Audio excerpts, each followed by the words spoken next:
अक्सर मरीज मेरे से पूछते हैं कि मैंने ऐसा कुछ भी नहीं किया, मेरी डिस्क स्लिप कैसे हो गई। इसको समझने के लिए एक एक्सपेरिमेंट के तौर पे आज मैं आपको समझाऊंगा। हमारी जो कमर होती है, रीढ़ की हड्डी होती है, वो मणकों की बनी होती है, ब्लॉक्स ऑफ बोन्स की बनी होती है। हर दो मणकों के बीच में डिस्क होती है जो जेली से भरी हुई चपटी बॉल है। हम एक बॉल लेते हैं, बड़ी बॉल, जिसको जेली से भर लेते हैं। अगर मैं बोलूं कि आप उसके ऊपर बैठिए तो क्या होगा, बॉल बल्ज करेगी और जब आप उससे खड़े हो जाएंगे तो वो बॉल वापस अपनी जगह पे आ जाएगी। ऐसे ही हमारी डिस्क काम करती है। जब हम खड़े होते हैं तो हमारी डिस्क पे हमारे शरीर का वजन पड़ता है और वो थोड़ी सी फूल जाती है, और जब हम रात को सोते हैं या लेटते हैं तो वो वापस अपनी जगह पे आ जाती है।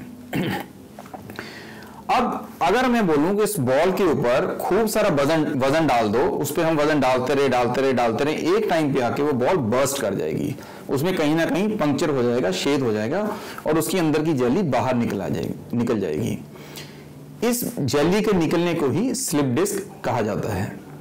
तो उसी तरह से अगर किसी इंसान का वजन ज्यादा है या किसी कारण उसने बहुत सारा भारी वजन उठा लिया या किसी और एक्टिविटी से उस डिस्क के अंदर इंट्राडिस्कल प्रेशर बढ़ गया, मतलब उस डिस्क के ऊपर बहुत सारा भार पड़ गया, तो उस डिस्क में एक पॉइंट पे आके पंक्चर हो जाएगा और वो जेली बाहर निकल जाएगी, मतलब उसको स्लिप डिस्क हो जाएगा। अब हर डिस्क की स्ट्रेंथ अलग होती है, वो जेनेटिकली डिटरमिन्ड होती है। हर इंसान की डिस्क कितना वजन सहन कर सकती है वो उसके जीन्स डिटरमिन करते हैं। तो हम ये नहीं बता सकते कि किसी को 5 किलो वजन उठाने से स्लिप डिस्क हो जाएगी या किसी को 10 किलो उठाने से हो जाएगी। और उम्र के साथ साथ जैसे हमारी उम्र बढ़ती है, ये डिस्क कमजोर होती रहती है, मतलब इसके वजन सहने की शक्ति कम होती जाती है। तो अगर उस डिस्क की वजन सहने की शक्ति से ज्यादा वजन उसके ऊपर पड़ गया तो उसमें स्लिप डिस्क हो जाएगा। अब किन किन एक्टिविटी से ये वजन ज्यादा पड़ सकता है, जैसे अगर हम आलती पालती मार के बैठते हैं उसमें ही डिस्क के अंदर प्रेशर बहुत ज्यादा हो जाता है। जब हम उकड़ू बैठते हैं उसमें भी डिस्क में प्रेशर बहुत ज्यादा हो जाता है। अगर हम बैठ के आगे झुक के कोई भारी वजन उठाते हैं, जैसे जिम में आमतौर पर हम बैठ के आगे डंबल उठाते हैं, तो उसमें भी डिस्क का प्रेशर बहुत ज्यादा बढ़ जाता है।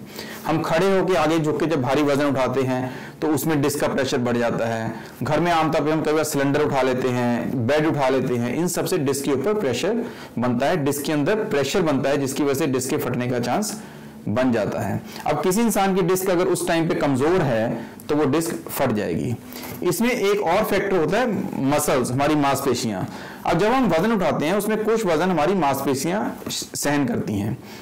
अब किसी इंसान की अगर मांसपेशियां कमजोर हैं तो ज्यादा वजन डिस्क पे पड़ेगा, तो उससे भी डिस्क स्लिप हो सकती है। तो यही कारण है कि कई बार इंसान भारी वजन उठाता है, उसको पता होता है मैंने वजन उठाया, वो उसके बाद स्लिप डिस्क हुई।